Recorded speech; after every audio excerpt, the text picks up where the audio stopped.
কিছু কিছু বাবা মা আছেন যারা সন্তানের জন্য শুধু টাকা জমান,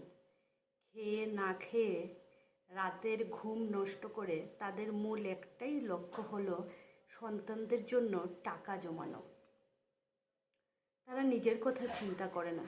নিজেরা কিভাবে চলছে, নিজেরা কি অভাব অনটনের মধ্যে যাচ্ছে,